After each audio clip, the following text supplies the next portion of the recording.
Pass நாவல் பெருமையோடு வழங்கும் புத்தம் புது நாவல் உயிரே உயிரே விலகாதே. தினமும் ஒரு அத்தியாயம் வீதம் பதிவிடக்கூடிய இந்த நாவலில் இன்று நாம் கேட்க போகிறது நாவலோட 4வது அத்தியாயம். நாவலை தொடர்ந்து கேளுங்க. தினமும் கேட்கும் பதிவில் உங்களுக்கு பிடிச்ச வரியை மறக்காமல் எனக்கு கமெண்டில் சொல்லுங்கள். நாவல் பற்றிய உங்களுடைய கருத்தையும் எனக்கு சொல்லுங்கள். இந்த நாவலோட தொடர்ச்சியை தினமும் கேட்க இதுவரை சப்ஸ்கிரைப் பண்ணாமல் இருக்கிறவங்க நம்ம பாஸ் நாவல் சேனலை சப்ஸ்கிரைப் பண்ணி ஆல் பட்டனையும் அழுத்தி வச்சுடுங்க. கூடவே என் எழுத்தும் நான் வாசிக்கக்கூடிய விதமும் உங்களுக்கு பிடிச்சிருந்தா லைக் கொடுக்க மறந்துடாங்க. மறுபடியும் சொல்கிறேன், என்னுடைய எழுத்தும் வாசிக்கக்கூடிய விதமும் உங்களுக்கு பிடிச்சிருந்தனா மறக்காமல் லைக் கொடுத்துட்டு போங்க. இது உயிரே உயிரே விலகாதே முழு நாவல், அத்தியாயம் 4. அன்று இரவு ரொம்ப எதிர்பார்ப்போடும் ஆசையோடும் தான் அந்த வீட்டுக்குள் நுழைந்தாள் ஆத்வி. உள் நுழையும் போதே பலரின் சந்தேக பார்வையும் அவள் மேல் விழுந்தது. ஒரு நாளும் இருட்டிய பின் ஆத்வி இங்கு வருவதில்லை. இருட்டிய பின் கிளம்பி போவதும் இல்லை. கல்லூரி முடிந்து 4 மணிக்கு வீடு வந்து சேர்வாள். அப்போது வீட்டில் தந்தையும் இருப்பதில்லை, தாயும் இருப்பதில்லை. அவர்கள் இருவரும் வர எப்படியும் ஒரு 6 மணி ஆகிவிடும். அந்த 2 மணி நேரம்தான் ஆத்வி இங்கு வந்து தங்குவாள். அதன் பின் போய்விடுவாள். அப்படி இருந்த பெண் இரவு வீட்டுக்குள் நுழைந்ததும் அனைவர் கண்களும் அவள் முகத்தில் ஆர்வமாக பதிய, அம்மா அப்பா வெளியூர் போயிருக்காங்க, அதான் இன்று ஒரு நாளும் தாத்தா வீட்டில் தங்கிக்க சொன்னாங்க. அவள் பல மணி நேரம் யோசித்து வைத்திருந்த பொய்யை பொறுமையாக சொல்ல, அதுக்குன்னு ஆத்வி, இதுவும் உன் வீடு தான். சொர்ணம், ஆத்வி தங்கிக்க மேலே அறைய ஏற்பாடு பண்ணிக்கொடு என சொல்லிவிட்டு தாத்தா கிளம்பிவிட சொர்ணம் அவளை அழைத்து கொண்டு மாடிப்படி ஏற, போகும் அவளை குறும்பு பார்வையோடு பார்த்தவனை கிண்டலோடு பார்த்தவள், வந்துட்டேன் பாத்தியா, இப்போ நம்புறியா என்பது போல ஆத்வியின் விழி கார்த்தியை கேட்க, வசமாக வந்து மாட்டிக்கிட்டியா என்று உன்னோட சிறகை ஒடிச்சிட்டு தான் வேற வேலையே பார்ப்பேன். 6 மாதம் வருத்தப்பட வச்சால, உன்னை ஆயுசு முழுசும் அழ வைக்கிறேன்னா இல்லையான்னு பாரு என மனதுக்குள் கருவி கொண்ட நேரம் திரும்பி பார்த்த ஆத்வி அவன் முக மாறுதலை கவனித்து என்ன என்பது போல விழி உயர்த்தி கேட்க, இல்லை என்பது போல தலையாட்டியவன் ஊமை சிரிப்போடு அங்கிருந்து நகர குழப்பத்தோடு தான் தனக்காக ஒதுக்கப்பட்ட அறைக்குள் நுழைந்தாள். இந்த அறைக்குள் அவள் நிறைய நாள் வந்திருக்கிறாள். அவளுக்கு அப்போதெல்லாம் தோன்றாத ஒரு உணர்வு இன்றி எழுவதை அவளால் மறைக்க முடியவில்லை. அவளின் அடுத்த அறையில் கார்த்தி இருக்கிறான். எந்த நொடியும் அவன் தன் அறைக்கு வரலாம். அப்படி வந்தால் தன் மனதை அவனிடம் திறந்து சொல்லிவிட வேண்டும். எப்போதிலிருந்து நீ என் மனதுக்குள் இருக்கிறாய் என்று அவனிடம் விளக்கிவிட வேண்டும். உனக்கு நீ விரும்பும் மொத்த சந்தோஷத்தையும் அன்பையும் நான் கொடுப்பேன் என்றும், நீ தாயிடம் தேடிய அன்பை கூட நான் உனக்கு அள்ள அள்ள குறையாமல் கொடுப்பேன் என்றும் நாம் சொல்லிவிட வேண்டும். இப்படிதான் நினைத்து கொண்டிருந்தாள். அடுத்த 2 மாதத்தில் படிப்பு முடிந்ததும் முறைப்படி வந்து என் பெற்றோரிடம் பொண்ணு கேட்டு என் கழுத்தில் தாலி கட்டி கூட்டிக் கொண்டு என்னை உன்னோடவே வைத்துக்கொள் என மன்றாடி கேட்க வேண்டும் என நினைத்து கொண்டாள். இப்படியான எண்ணத்தோடே அவனுக்கு வருகைக்காக கதவைக்குள்ள தாளிடாமல் கட்டிலிலே காவலிருந்தாள். அப்படி அவனுக்காக காத்திருந்த நிமிடங்கள் எல்லாம் அவனிடம் எப்படி தன்னை வெளிப்படுத்துவது என்பது பற்றியே யோசித்து கொண்டிருந்தாள். நேரம் போனதே தவிர அவன் வரவே இல்லை. ஆனாலும் காத்திருந்தாள். மணி நடு ஜாமத்தை தாண்டியும் அவன் வரவே இல்லை. வெறுத்து போனவள் அப்படியே கட்டிலில் படுக்க அப்படியே தூங்கியும் போனாள். திடீரென்று தன் அருகில் யாரோ நெருங்கி வந்து அமர்வது போல ஒரு உள் உணர்வு உறுத்த சட்டென எழுந்தவள் கார்த்தியை கண்டதும் பரபரப்பாக எழும்ப, கார்த்தி, இந்த நேரம் நீ? அவள் தடுமாற வாயில் விரலை வைத்து அவளை அடக்கியவன், சு என கர்ச்சிக்க நடுங்கியவள் ஒரு மாதிரி பேசும் அவனை பயங்கலந்து பார்த்தாள். பின்னால தோட்டத்துக்கு போகிறேன், வந்துடு சொல்லிவிட்டு அவன் திரும்ப, இந்த நேரத்திலேயா? படபடப்போடு கேட்க சட்டென திருப்பியவன், ஏன் வரமாட்டியா என்றான் அழுத்தமாக. அதில் நேரம் நடுஜாமம் தாண்டிடுச்சு. So what? அதில்லடா, இதுக்கு மேலே எப்படி? அதான் நான் இருக்கல்ல, என்ன நம்பி வரமாட்டியா? அப்படின்னா உன் வீட்டில் வச்சு பேசுனதெல்லாம் பொய்யா? இந்த அளவு தான் உன் காதலோட ஆழமா? நான் தான் அதிகமாக எதிர்பார்த்துட்டேன் போல. அவன் கடுகடுக்க, இப்போ எதுக்கு இவ்வளோ கோபப்படுறீங்க? எனக்கு உங்கள் மேலே நம்பிக்கை இல்லாமலா என் எதிர்காலத்தையே உங்களுக்கு கொடுக்க முடிவெடுத்திருப்பேன். இப்போ நான் தோட்டத்துக்கு வரணும், அவ்வளோதானே. கிளம்புங்க, வரேன் என்றாள் ஆற்றாமையோடு. என்றாலும் அந்த நேரம் வீட்டை விட்டு வெளியேறுவது தயக்கமாக தான் இருந்தது. ஆனாலும் சந்தேகப்படும் அவனிடம் தன்னை நிரூபித்தாக வேண்டுமே. அந்த ஒரே காரணத்துக்காக தான் அன்றைய இரவு அந்த தோட்டத்துக்குள் புகுந்தாள். ஆனால் ரம்யமான அந்த இரவு பூத்து மனம் வீசி கொண்டிருந்த முல்லைப்பூவின் மனமும் சிறு சிறு காற்றும் ஆர்த்தியை பரவசத்திற்கு அழைத்துச் செல்ல சுற்றி பார்வையை சுழலவிட்டாள். வெளிச்சம் தெரிந்த எந்த இடத்திலும் அவனில்லை. சட்டென ஒரு பயம் அவள் மனதை ஆக்கிரமித்த நேரம். பின்னால் இருந்து கார்த்தி அவளை அணைக்க பதறிவிட்டாள். அவள் பயத்தில் சத்தமிட தயாரான போது அவன் உதடு கொண்டு அவள் உதடை பொருத்தினான். திணறிவிட்டாள் பெண்ணவள். அவள் பலங்கொண்ட மட்டும் அவனை பிடித்து தள்ள சிங்கமாக சீர ஆரம்பித்து விட்டான் அவன். உண்மையில் அவன் கோலம் ஆர்த்தியை பயங்கொள்ள வைத்துவிட்டது. இறுக்கமாக போய் கல்தூண் ஒன்றில் அமர்ந்தவன் மருந்துக்கு கூட திரும்பி பார்க்கவில்லை. ஆர்த்தியால் அவன் முகத்தை பார்க்க முடியவில்லை. அதனால் இவள் நிராகரிப்பின் வலி அவனுள் எவ்வளவு இருக்கிறது என அவளால் கணிக்க முடியவில்லை. ஆனால் ரொம்பவே பாதிப்படைந்திருக்கிறான் என்பது அவன் உட்கார்ந்திருந்த நிலையிலேயே தெரிந்தது. கடைசியில் அவனை சமாதானப்படுத்த தாங்க வேண்டிய நிலைக்கு வந்துவிட்டாள் ஆர்த்தி. வேறு வழி. அரை மணி நேரம் கழிந்தும் அசையாமல் அதே தூணிலே கல் போல அமர்ந்திருப்பவனை கரைக்க வேணாமா? அதற்காகவே இவளே இறங்கிச் செல்ல வேண்டியதாக போய்விட மூச்சை இழுத்து தன்னை நார்மலாக்கி கொண்டு திடீர்னு வந்து அணைச்சி முத்தம் கொடுத்தா பெண் மனசு பதறாதா? அந்த அந்த பதட்டத்தில் பிடிச்சி தள்ளிட்டேன். அதுக்கு இந்த அளவு கோவப்பட்டா எப்படிங்க? நான் ஒன்றும் வேணும்னு செய்யலை. பெண்மைக்கே உரிய பய உணர்வில் என்னையும் மீறி செய்துட்டேன். அதுக்கு இப்படி அரை மணி நேரமாக அப்படியே இருந்தா என்ன அர்த்தம்? கொஞ்சம் கொஞ்சம் திரும்புக்க கார்த்தி என தன் மானத்தை விட்டு பெண்ணவள் கீழிறங்கி கெஞ்சியும் கார்த்தியிடம் எந்த அசைவும் இல்லை. இப்போ என்னை கட்டி பிடிக்கணும், அவ்வளவுதானே? வந்து கட்டிக்குங்க, நான் எதுவும் செய்ய மாட்டேன் என்ற போதும் அவனிடம் எந்த ரியாக்ஷனும் இல்லை. அதான் நான் எதுவும் செய்ய மாட்டேன்னு சொல்கிறேன்ல, அப்படியும் திரும்பி பார்க்காம இருந்தா என்ன அர்த்தம்?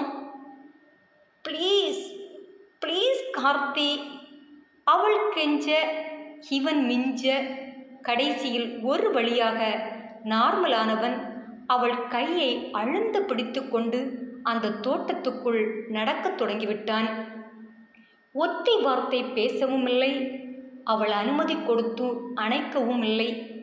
ஏன் திரும்பி பார்த்து சிரிக்கக்கூட இல்லை. ஆனால் கட்டியாக பிடித்திருந்த அவன் கை மட்டும் நேரமாக ஆக இறுகத் தொடங்கியது. எதையோ மனதில் போட்டு புழுங்குகிறான் என்பது மட்டும் தெரிந்தது. ஆனால் வெளிப்படுத்தவில்லை. கேட்டு அவன் மூடை கெடுக்க அவளும் விரும்பவில்லை. அவன் இழுத்த இழுப்புக்கெல்லாம் வளைந்து கொடுக்க அவள் மனதை தயாராக தான் வைத்திருந்தாள். இந்த இரவு அவனை கோபப்படுத்தாமல் தன் அன்பை கொடுத்தே ஆக வேண்டும் என்ற உறுதியில் இருந்தாள். வெகு தூரம் நடந்தவன் ஒரு பாறை மீது வந்து அமர அவனுடன் வந்து அவளும் அமர்ந்தாள். பௌர்ணமி நாள் வெளிச்சம் இரவு போர்த்தியிருந்த இருளின் நடுவில் கம்பீரமாய் தெரிந்தது. மரங்கள் அடர்ந்த பகுதி என்பதால் சிலு சிலு காற்று. அந்த காற்று கொடுத்த மெல்லிய இசையும் அந்த இசை வருடிய மென்மையுமாக அவன் தோளோடு தோள் சாய்ந்து அமர்ந்தாள். கார்த்தியோ தன்னவளை கண்களால் பருகிக் கொண்டேதான் இருந்தான். அந்த பௌர்ணமி ஒளியில் தங்கமாய் ஜொலித்து கொண்டிருந்தாள் பெண்ணவள். கூடவே நாணத்தையும் வெட்கத்தையும் முகம் தத்தெடுத்திருந்ததால் பித்துக்கொள்ள வைக்கும் அழகில் அவனை ஆட்டி படைத்து கொண்டிருந்தாள். மெல்லிசையாய் ஆடிய அவள் காது மடல் கம்மலை தலை சாய்த்து ரசித்தவன் அப்படியே நெற்றிக்கு வந்து கீழிறங்க ஆரம்பித்த உடனேயே அவள் உணர்வுகள் மேலெழுந்து அவளை ஆட்டம் காண வைக்க நிமிர்ந்து அவனை பார்த்தாள். அவன் கண்கள் ஒரு நொடியில் 1000 மொழியில் அன்பை வழங்க அவன் காந்த கண்களுக்கு பதில் சொல்ல முடியாமல் பெண்ணவள் நாணி கோணி அமர்ந்திருந்தாள். அவள் நாடியை பிடித்து தூக்கி தன்னை பார்க்க வைத்தவன் கண்களால் கவிபாட ஆரம்பிக்க அவன் கண்கள் கக்கிய காதல் மொழியில் உருகியும் போனாள் பெண்ணவள். அவர்களுள் பெரிதாக எந்த பேச்சும் எழவில்லை. அழகான அந்த சூழலை அமைதியாகவே இருவரும் கடந்து கொண்டிருந்தனர். ஆனால் விழிகளால் 1000 கதை வடித்தனர். அவன் சொல்லாமல் அவன் காதலும், அவள் சொல்லாமல் அவள் காதலையும் இருவருமே உணர்ந்த தருணம் அது. தன் காதலை எப்படியெல்லாமோ சொல்லி புரிய வைத்து விட வேண்டும் என்று வந்தவளுக்கு அவனே புரிய வைத்து கொண்டிருந்தான். என்ன அருமையான சூழல் அது! பெண்மையும் ஆண்மையும் உருகி நின்ற பொழுது அது. பல வருடம் தனக்கென ஒரு ஸ்பெஷல் அன்பு கிடைக்கவில்லையே என ஏங்கி இருப்பவனுக்கு தனக்கே தனக்கு என ஒரு அன்பு கிடைத்தால் எப்படி ரியாக்ட் பண்ணுவானோ அந்த அளவு உருகி நின்றான் கார்த்தி. அவன் கண்கள் கக்கிய காதல் உணர்வில் தன்னை மொத்தமாக பறி கொடுத்தவளாக அமர்ந்திருந்தாள். நொடிகள் இருவரையும் தன்னை மறக்க வைக்க அந்த ஏகாந்த இரவில் அவன் உருகலில் கரைந்து போனவள் அந்த நாள் இரவில் அவனுடன் கலந்தும் போனாள். அவனுடன் கலக்கும் பொழுது அவளில் துளி வருத்தமில்லை, பயமில்லை, பரிதவிப்பு இல்லை. கொடுக்க வேண்டியவன் இடத்தில்தான் தன்னையும் தன் அன்பையும் கொடுத்திருக்கிறேன் என்ற உறுதியோடு தான் அவனிலிருந்து பிரிந்து வந்தாள். அதன்பின் 1 வாரம் கார்த்தி இங்குதான் நின்றான். ஒவ்வொரு நாளும் அவளுக்கு புது புது உணர்வை கொடுத்தான், நம்பிக்கையை கொடுத்தான். இடம் கிடைக்கும் போதெல்லாம் அழுத்தமான முத்தம் ஒன்றை கொடுத்துவிட்டே விலகினான். அப்படியான நேரங்களில் யாரும் பார்த்து விடுவார்களோ என்ற பயம்தான் அவளிடம் இருந்ததே தவிர அவள் மனமும் அப்படியான தருணத்திற்காக ஏங்கதான் செய்தது. அவளை பிரிந்து போகும் ஒவ்வொரு நொடியும் அவன் எதையோ இழந்து செல்வதைப் போல் உணர ஆரம்பித்தான். அவள் அருகாமை கிடைத்துவிட்டால் போதும், இது ஒன்றே போதும் என சரணாகி விடுகிறான். என்ன மனது இது! அவளை விட்டு போக விடாமல் அடம்பிடிக்கிறதே என்று கடிந்தும் கொண்டான். அதை அவள் காதில் இரகசியமாக கிசுகிசுக்கவும் செய்தான்.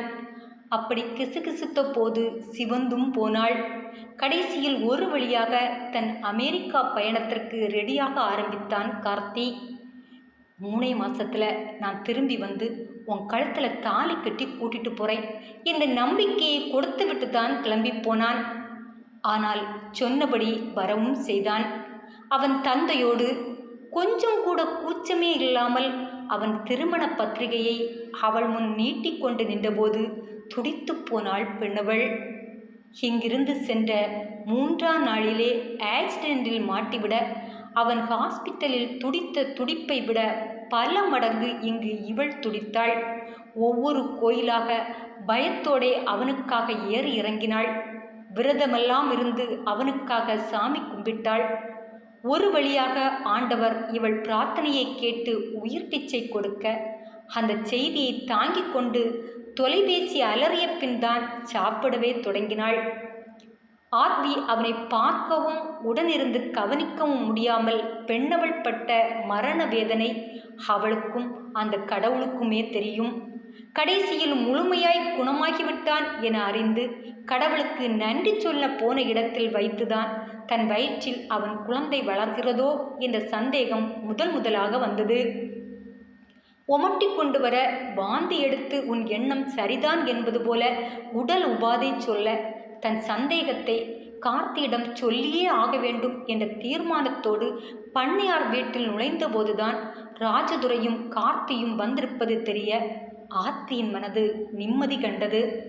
கடவுளுக்கு 1000 நன்றியை சொல்லிவிட்டு கார்த்தியை அருகில் அழைத்து தன் உடல் மாறுதலை சொல்லிவிட வேண்டும் என்று அவளும் நிறைய நேரம் தூரமாய் அவனை பார்த்தவாறே அமர்ந்திருந்தாள். ஆனால் தந்தையின் அருகில் இருந்தவன் திரும்பி பார்க்கவே இல்லை. பொறுத்து பார்த்தவள் அருகில் நெருங்கி வந்தபோதுதான் அவர்கள் கார்த்தியோட திருமணம் பற்றி பேசிக்கொண்டிருப்பது அவள் காதில் விழுந்தது. ஆரம்பத்தில் கார்த்திக் என்னை பற்றி சொல்லி திருமணம் பேச தந்தையை அழைத்து கொண்டு வந்திருக்கிறான் என்றுதான் நினைத்து சந்தோஷப்பட்டாள். ஆனால் பெண் பெயர் பைரவி என்றும் மாடலிங் துறையில் கொடிகட்டி பறப்பவள் என்றும் சொன்னபோதுதான் தன் உலகமே இருட்டாவது போல உணர்வு ஏற்பட்டது அவளுக்கு. பயத்தோடே அவனை நிமிர்ந்து பார்த்தாள். எந்த உணர்வும் காட்டாமல் அப்படியே சிலையாக அமர்ந்திருந்தான் கார்த்தி. அவனை அப்படி பார்த்ததுமே அடிவயிறு கலங்க ஆரம்பித்தது. கண்கள் சில துளிகளை சட்டென பிரசவித்தன. கொலைவரி வந்தது. அடக்க முடியாத ஆத்திரம் வந்தது. செய்கிறதெல்லாம் செய்துட்டு அப்பா முன்னால் குழந்தை போல உட்கார்ந்துருக்கிறத பாரு. இதில் என் முன்னாலேயே தவப்பனை பேச விட்டுட்டு வேடிக்கை பார்த்துட்டு கல்லா இருக்கான். வந்த கடுப்பில் அவன் தலையில் கல்லை தூக்கி போட்டு கொன்று விடுவோமா என நினைக்கும் அளவு ஆத்திரம் வந்தது அவளுக்கு. அடக்கி கொண்டு அப்படியே அவனை எரித்துவிடும் பார்வை பார்த்தவளாக அமர்ந்திருந்தாள். கார்த்தி அவள் புறம் திரும்பி பார்க்கவே இல்லை.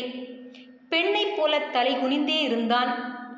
மாயக்காரன் அவளிடம் பல மாயங்கள் செய்து மயக்கி தனதாக்கி கொண்டு விட்டு உன்னை தொட்டதற்கும் என் திருமணத்திற்கும் சம்பந்தம் இல்லை என்பது போல அமர்ந்திருக்கிறான்.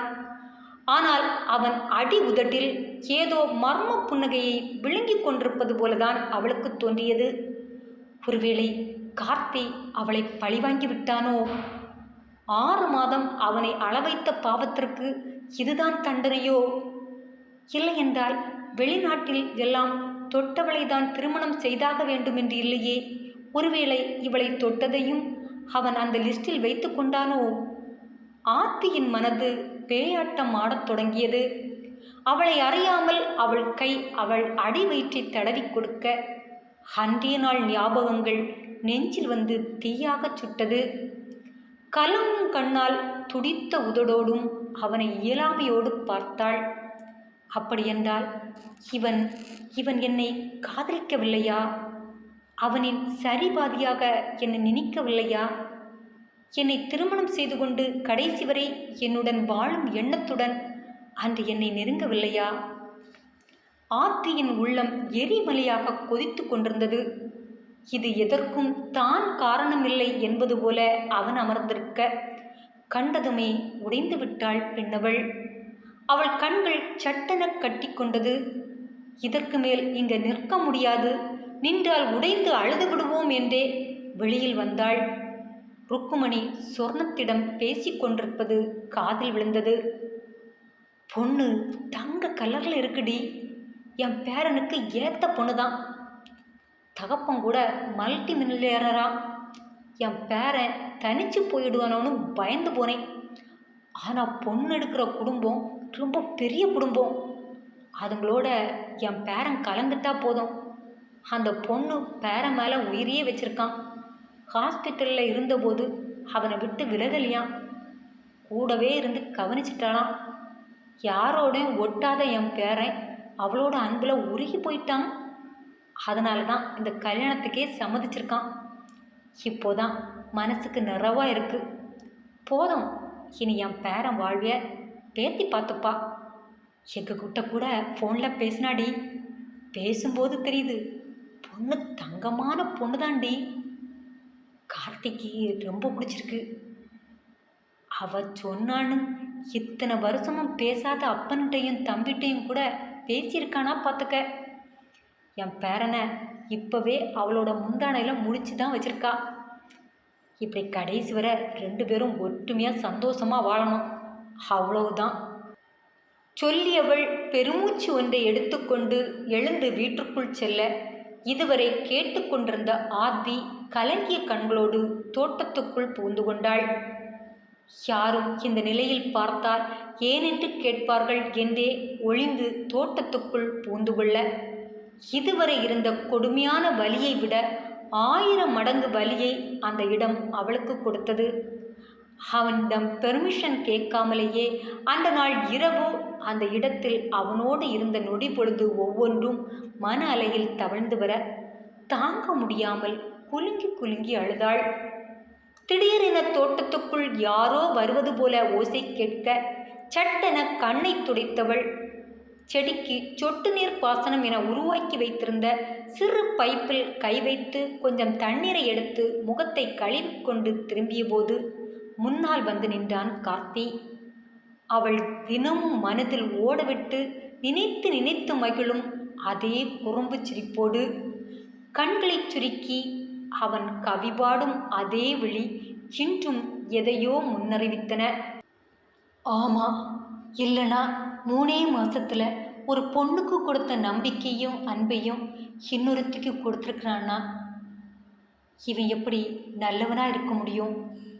இவன் இவன் அயோக்கியன்தான், அயோக்கியனே தான் என அவள் மனம் தீர்மானித்து ஓய்ந்த நேரம் அவளை நெருங்கி வந்து நின்ற கார்த்திக் திருமண பத்திரிகையை அவள் முன் நீட்டி சிரித்து கொண்டு நிற்க, அவன் கையில் பத்திரிகையை பார்த்தவள் கூசி போய் எங்கோ பார்வையை மோதவிட்டு தன்னை ஆசுவாசப்படுத்த முயல தொண்டையை செருமிய கார்த்திக் கொஞ்சம் கூட மனசாட்சியே இல்லாமல் அவளுக்கு கொடுத்த நம்பிக்கைக்கு சிறிது கூட மதிப்பளிக்காதவன் போல, நான் ஏதாவது உங்கள் மனசு நோக பேசியிருந்தா மன்னிச்சிடுங்க.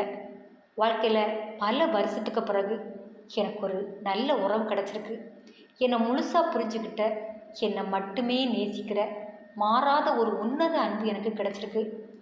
இதுக்கு மேலே என்னோட தொந்தரவு எப்போவுமே உங்களுக்கு இருக்காது. உங்கள் மனசு நோக விளையாட்டுத்தனமாக நடந்த எல்லாத்துக்குமே வெரி சாரி. நிச்சயம் நீங்கள் உங்கள் குடும்பத்தோட என் கல்யாணத்துக்கு வந்துடுங்க. உங்களோட வாழ்த்து எனக்கு நிச்சயம் தேவை என்றவன் சிறிது நிறுத்தி, நான் விளையாட்டுத்தனமாக உங்கள்கிட்ட சொல்லிட்ட எல்லாத்தையும் மனசில் வச்சுக்காம என்னோட மேரேஜுக்கு நீங்கள் உங்கள் குடும்பத்தோடு வரணும். நான் உங்களை ரொம்ப எதிர்பார்ப்பேன். மறுபடியும் சொல்லிவிட்டு கார்த்தி அவன் முகத்தை ஆர்வமாக பார்க்க சட்டென அவன் முகத்துக்குள் தன் பார்வையை செலுத்தியவள், என்ன சொல்கிறான் இவன் குழந்தைய என்னோட பயத்தில் கொடுத்துட்டு நடந்த எல்லாத்தையும் மறந்துட்டு நான் போய் இவனை வாழ்த்தணுமா? இது விளையாட்டுத்தனமாக நடந்த செயலா? இவன் மனசில் என்னை பற்றி என்ன நினச்சிட்டு இருக்கான் புரியல. இவன் சொல்கிற ஒற்றை சாரியை ஏற்றுக்கிட்டு நடந்ததை எல்லாம் நான் மறக்கணுமா? இவன் என்ன நினச்சிட்டு பேசிகிட்டு இருக்கான்? பார்க்குறவங்களுக்கெல்லாம் உடம்பை பரிசாக்கி மன்னிச்சிட்டு அடுத்த ஆடவனை தேடி ஓடக்கூடிய விபச்சாரி என்றா? என்ன கொடூர மனம் இவனுக்கு! அவனை ஒரு நொடி ஆழமாக பார்த்தாள். அவனில் எதையும் படிக்க முடியவில்லை. அவனை அந்த இடத்தில் கண்டதும் அப்படி ஒரு ஆத்திரம், கொலைவரி வந்தது அவளுக்கு. ஆனால் காட்ட முடியவில்லை. மென்று விழுங்கியும் சமாதானம் ஆவேனா என்பது போல அது உள்ளத்துக்குள் பேயாட்டமாட மிக கஷ்டப்பட்டு அடக்கி கொண்டு விழியை தாண்டாமல் போராடி தடுத்து நிறுத்தி அவனை நேருக்கு நேர் சந்தித்தாள். இவ்வளவு செய்துட்டு கூச்சமே இல்லாமல் நமக்கு முன்னால் வந்து எப்படி இவனால் நிற்க முடியுது? எவ்வளோ மனசு கடினமாக பாறையாக போனால் இப்படி கைவிடப்பட்ட பெண் முன்னால் வந்து கூச்சமே இல்லாமல் நிற்க முடியும்? இவன் கல் நெஞ்சக்காரன் தானே, அது தெரிஞ்சும் அவனை எப்படி நம்பினேன்? எப்படி நம்பி என்னை இழந்தேன்? என்னெல்லாம் பேசினான். அப்படி என்றால் அது அது அவன் உள்ளம் சொன்ன வார்த்தைகள் இல்லையா? உதடு சொன்ன வார்த்தையா? அப்படியென்றால் இவனுக்கும் தனக்குமான பந்தத்தை இவன் ஒரு பொருட்டாகவே எண்ணவில்லையா? ஒருவேளை இவன் மலருக்கு மலர்தாவும் வண்டுதானோ? நான் தான் தெரியாமல் அகப்பட்டு சீரழிந்து விட்டேனோ? ஒருவேளை நான் அவனுக்கு பதில் சொல்லாமல் போனை வைத்து விட்டதற்கு பழி வாங்குவேன் என்றானே, அதற்கு பழி வாங்கி விட்டானா? இதுதான் அந்த பழியா? அப்படின்னா என் வயிற்றில் வளர்கிற அவன் உயிருக்கு பதில்? அதை விடு, அது கூட அவனுக்கு தெரியாது. ஆனால் என்னோடு என்னோடு இதே தோட்டத்தில் ஒன்னா கலந்தானே, அது அது ஒன்றுமே இல்லையா? அது எல்லாம் இவனுள் இல்லவே இல்லையா? அதை இவன் பெரிதாக எடுத்துக்கொள்ளவே இல்லையா? அப்படின்னா காதல்னா என்ன? ஒருவேளை அவனுக்கு காதல் இல்லையோ, காமம்தான் நிறைந்திருக்குமோ? இது தெரியாமல் நான் தான் உருகி குலைந்து விட்டேனோ? இப்போது அவன் சந்தித்த பெண்ணிடம்தான் அவன் காதலையும் காமத்தையும் ஒன்றாக கண்டானோ? அதனால்தான் என்னை கலட்டி விட்டு விட்டானோ? அவனை பொறுத்தவரை நான் 101. அமெரிக்காவில்தான் இதற்கு பெரிதாக மதிப்பில்லை என்பார்களே, அங்கு வளர்ந்ததால் இவனும் இப்படி நினைத்துதான் என்னுடன் இருந்துவிட்டு அவர்கள் வாய்ப்புக்கும் வசதிக்கும் தோதான அந்த மாடலிங் காரையை கட்டிக்க முடிவு எடுத்து விட்டானோ? ஆர்த்தியின் மனது ரண வேதனையை அனுபவித்து கொண்டிருந்த போது, எனக்கும் உனக்குமான உறவு ஒன்றுமே இல்லை, என்னை மன்னித்துக்கொள் என்பது போல அவளை கடந்து விட்டான் கார்த்தி. ஆனால் ஆர்த்திக்கு இருப்பு கொள்ளவில்லைதான். தான் ஒரு பொருட்டே இல்லாதது போல பேசிச் செல்லும் அவனிடம் இதற்கு மேல் பேசவும் அவளுக்கு வாய் வரவே இல்லை. நிச்சயம் சண்டை போட்டாலும் பலன் இருக்கப் போவதில்லை. சண்டை போட்டு தன்னை நிரூபித்து அவன் தாலியை வாங்கவும் அவளுக்கு விருப்பமில்லை. அவனை எந்த அளவு நேசித்தாள், எந்த அளவு உயிராக நேசித்தாள்! சின்ன வயதிலிருந்தே அவன் ஏங்கி நின்ற அவன் அன்பை மொத்தமாய் கொடுக்க வேண்டும் என்ற அளவில் அவன் நெருங்கி நின்றபோது தோன்றிய உணர்வல்லவா அது? இந்த அன்பை கொச்சைப்படுத்திவிட்டு சென்று விட்டானே. அப்படியென்றால் அவன் என்னிடம் தாயின் அன்பை, மனைவியின் ஸ்பரிசத்தையும் எதிர்பார்க்கவில்லையா? நான் தான் தவறாக நினைத்து அவனை நெருங்க விட்டு விட்டேனா? அந்த நெருக்கம்தான் அவனுள் கரைய வைத்து அவனுக்கு தன்னை கொடுக்க வைத்தது. அப்படியென்றால் இனிமேல் எனக்கு எல்லாமே அவன்தான் என்று என்னுள் எழுந்த உணர்வு அவனுள் எழவே இல்லையா? எழாமலா அவன் என்னை தொட்டான்? இது தெரியாமல் உடலை அவனிடம் கொடுத்து விட்டு விட்டு உருகி நின்றிருந்தேனே. இன்று எத்தனை சந்தோஷமாக அவன் உயிர் ஒருவேளை தன்னுள் உருவாகி இருக்கிறதோ என்ற சந்தேகத்தை தெரியப்படுத்த வந்தேனே. மொத்தமாய் என்னை கலைத்து விட்டு செல்கிறானே. இதுதான் பணத்திமிரா? இதுதான் ஆண்மையின் திமிர்தனமா? இனி என் வாழ்வு? விபச்சாரியாய் என்னை பார்த்துவிட்டு கடந்து போகிறவனிடம் வாழ்க்கையை கொடியென்றா கேட்க முடியும்? அப்படி அடம் போட்டு பிடுங்கி அவனோடு என்ன வாழ்வை வாழ்ந்துவிட முடியும்? அல்லது அவனுக்கு என்ன சந்தோஷத்தை கொடுத்துவிட முடியும்? அதைவிட அமைதியாக இருந்து விடுவதே மேல் என அன்று இறுகியவள்தான். அதன்பின் மொத்தமாக இறுகத் தொடங்கி இன்று விஷயம் தாய் தந்தை வரை போயும் பேச முடியாமல் தடுமாறி நிற்கிறாள் ஆத்வி. இது தெரியாமல் தர்மலிங்கமும் ருக்குமணியும் பேரன் திருமணத்தை நடத்த மும்முரமாக நிற்கின்றனர்.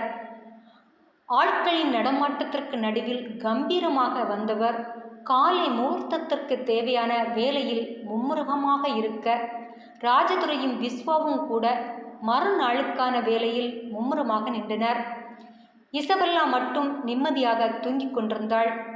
அவளுக்கு கணவரும் மகனும் அவனுக்காக வேலை செய்வதே பிடிக்கவில்லை. நம்மை தம் குடும்பமாக பார்க்காத அவனிடம் ஒட்டி உறவாடுவது அவளுக்கு சுத்தமாக பிடிக்கவில்லை. அதனால் கல்யாண வேலையில் அவள் ஈடுபடவே இல்லை. ஃபங்க்ஷனில் மட்டும் ராஜதுரைக்கு நான் தான் மனைவி என பறைசாற்றும் பொருட்டு அவன் அருகில் வந்து நின்றாள். ராஜதுரையின் உடன் பிறந்த 2 சகோதரர்களும் அவர்கள் குடும்பமும் வந்திருக்க அவர்களிடம் மட்டும் உறவு பாராட்ட விரும்பி பேசிக்கொண்டாள். மற்றபடி அடிக்கடி அறையே கதி என கிடந்தாள். ஆனால் ராஜதுரையின் மூத்த அண்ணன் சுப்பிரமணியனும் அவன் மனைவி அஞ்சலையும் அவன் 4 மகன்களும் ராஜதுரைக்கு பெரும் உதவியாக இருந்தனர். கல்யாண வேலையை இழுத்து போட்டு செய்தனர். இரவு 2 தாண்ட ஆரம்பித்ததும் 2 மணி நேரமாவது தூங்குவோம் என தர்மலிங்கம் சொல்ல எல்லாரும் போய் படுத்துக்கொள்ள ஆரம்பித்த போது தூக்கம் வராமல் ஏனோ புரண்டு கொண்டிருந்தான் கார்த்தி. மனதில் ஒரு இனம் புரியாத பயம். பைரவியை அவனுக்கு தெரியும் தான். ஆனாலும் இதுவரை அவளை அவன் வாழ்க்கை துணையாக நினைத்ததில்லை. பல பெண்களிடம் பழகியிருந்தாலும் இதுவரை யாரையும் இவள் அளவு அவன் நெருங்க விட்டதும் இல்லை. அவளையும் இவன் நெருங்க விடவில்லை. இவன் அனுமதி இல்லாமலேயே நெருங்கி வந்தது அவள் ஒருத்தியும் தான். ஆனால் அந்த நெருக்கம், அந்த கரிசனை, அந்த வெளிப்படையான நேசம், அவளின் உரிமையோடு கூடிய அந்த அன்பு அவனுள் வினைமுறிந்திருக்கதான். திடீரென தந்தை கேட்டதும் தனக்கும் யாரோ ஒருவரின் துணை வேண்டும் என மனமும் சொல்ல ஹாஸ்பிட்டலில் அவளின் அன்பையும் பராமரிப்பையும் பார்த்தவன் சம்மதித்து விட்டான். ஆனால் அடி ஆழத்தில் ஒரு பயம். இதுவரை யாரோட கட்டுப்பாட்டிற்கும் அடங்காமல் தனி காட்டு ராஜாவாக வாழ்ந்தாகிவிட்டது. இனி வாழ முடியுமா? பைரவி எனக்கு பிரைவசி கொடுப்பாளா? இப்படி அவனுள் 1000 கேள்விகள் முளைக்க கட்டிலில் புரண்டு படுத்தான். எவ்வளவு யோசித்தாலும் ஏதோ ஒருவித நெருடலும் அவஸ்தையும் அவனுள் இருந்து கொண்டேதான் இருந்தது. காரணமே இல்லாத ஒருவித பயம், நடுக்கம் அவனுள் இருப்பதை அவனால் உணர முடிந்தது. மனதில் திருமணத்திற்கான சந்தோஷமோ பரபரப்போ இல்லாதது போன்ற ஒரு உணர்வு. உயிரே உயிரே விலகாதே முழு நாவல். இந்த நாவலுக்கு நேற்றைக்கு கமெண்ட் எழுதிய அத்தனை தோழர்களுக்கும் தோழிக்கும் என்னுடைய மிகப்பெரிய நன்றி. அதிலையும் தோழி கீதா கோவிந்தன் அவர்கள் இனிய காலை வணக்கம், கதை மிக மிக அருமை, இந்த கதை மிகவும் அருமையாக இருந்ததுன்னு எழுதியிருந்தாங்க. தோழி கௌரி அவர்கள் நைஸ் ஸ்டோரி சிஸ்டர்னு பொக்கேவும் அனுப்பியிருந்தாங்க. தோழி சகாயமேரி அவர்கள் பியூட்டிஃபுல் ஸ்டோரி மேம் அப்படின்னு எழுதியிருந்தாங்க. மாயா கீர்த்து அவங்க முதல்ல காட்டு சிம்பிள் மட்டும் கொடுத்துருந்தவங்க, அடுத்து கதை நல்லா இருக்குன்னு சொல்லியிருக்கீங்க, ரொம்ப நன்றி மாயா.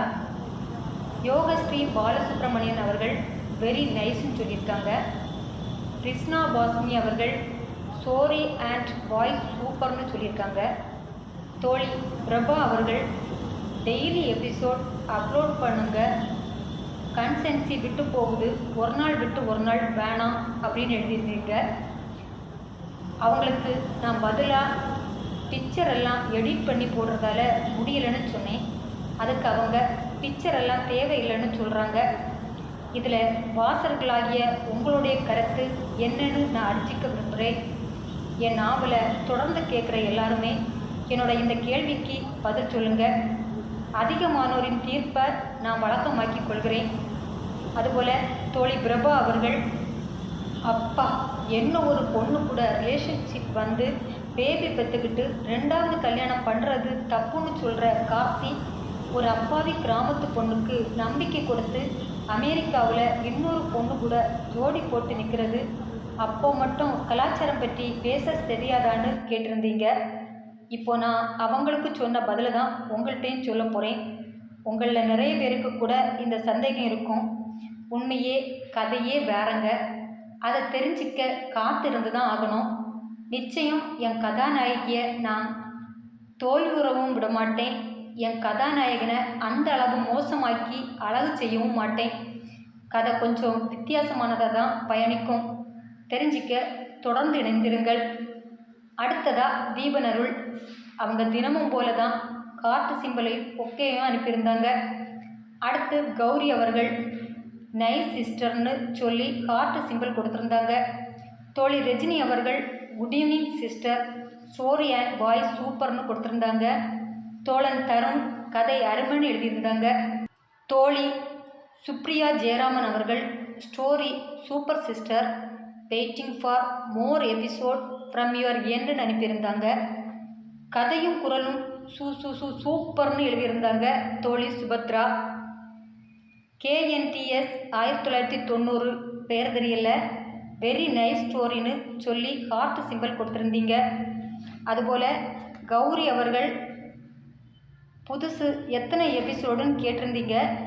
சத்தியமாக தெரியலங்க, எழுதிட்டே இருக்கேன். கதையோட திருப்தி என் மனசில் வந்ததும் முடிப்பேன்.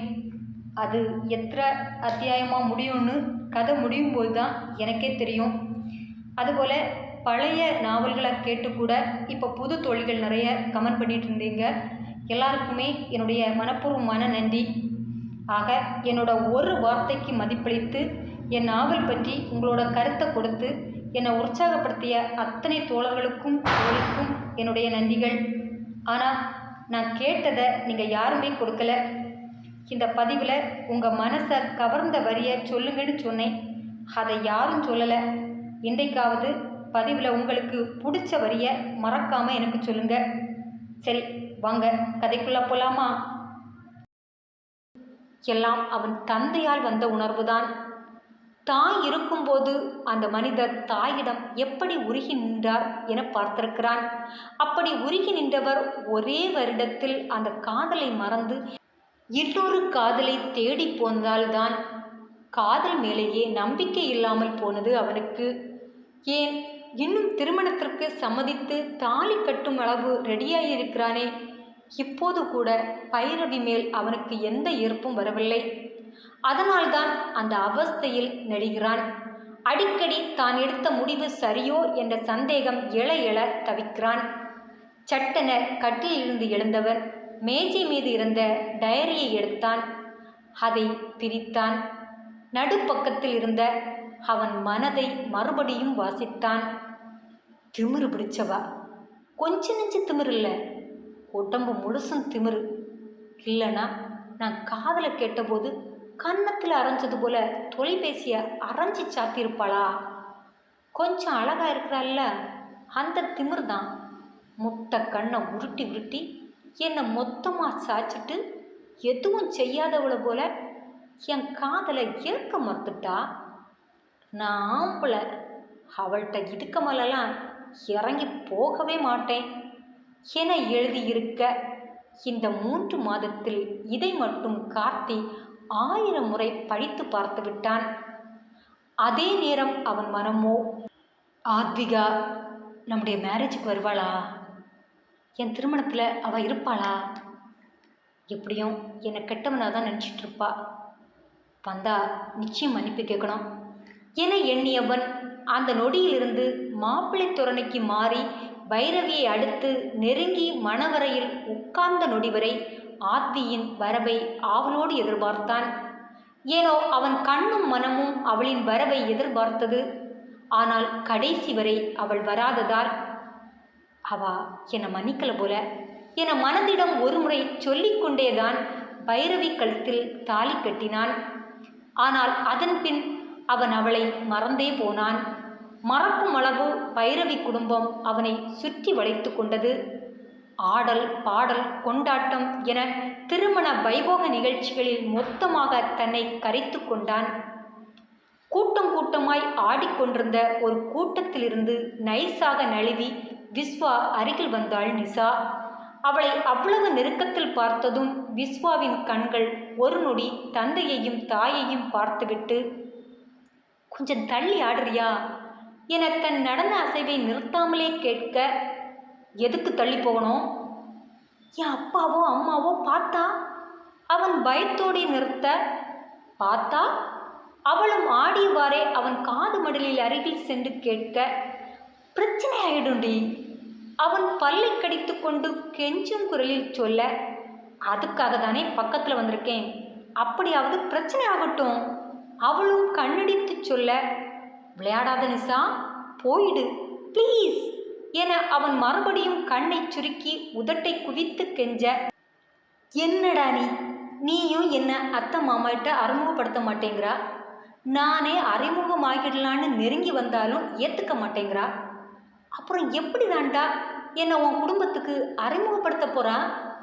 ஒரு சுற்று சுற்றி தன் நடன அசைவோடு கேட்டவளிடம் என்ன பதில் சொல்ல என தெரியாமல் இவள் தன் அருகில் மிக நெருங்கி நின்று ஆடுவதை தன் குடும்பத்தில் யாராவது கவனிக்கிறார்களா என சுற்றி ஒரு பார்வையை செலுத்திவிட்டு, இப்போதானே அண்ணனுக்கு மேரேஜ் முடிஞ்சிருக்கு, ஒரு ஒரு 6 மாதம் போகட்டும், அப்புறம் எப்படியாவது நம்ம காதலை பற்றி அப்பாட்ட பேசுகிறேன், ப்ளீஸ் இப்போ கிளம்புடி.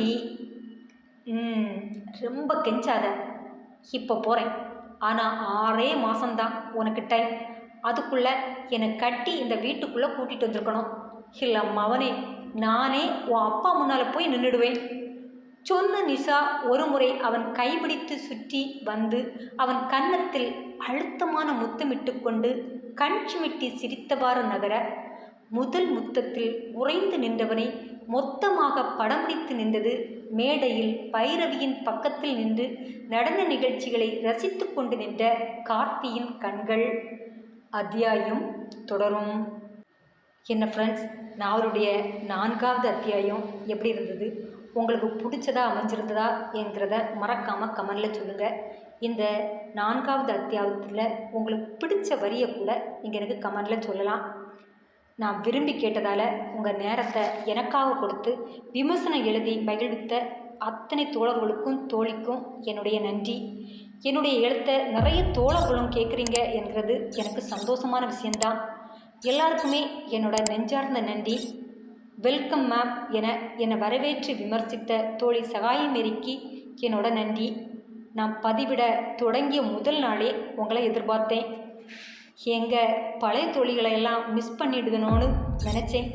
இல்லை, ஒவ்வொருத்தராக மறுபடியும் வர ஆரம்பிச்சிருக்கீங்க. கூடிய சீக்கிரம் மீது எல்லாரும் கூட வந்து இணைஞ்சிடுவீங்கன்னு இப்போ நம்பிக்கை வந்திருக்கு. இப்போது புதுசாக நிறைய தோழிக என்னோட இணைஞ்சிருக்கீங்க. தொடர்ந்து உங்கள் எல்லாருடைய ஆதரவும் அன்பும் கிடைக்கும்னு நம்புகிறேன். சரி, நாளை மீண்டும் இந்த நாவலின் தொடர்ச்சியோடு உங்களை சந்திக்கும் வரை உங்களிடமிருந்து விடைபெறுவது உங்கள் செல்வம்.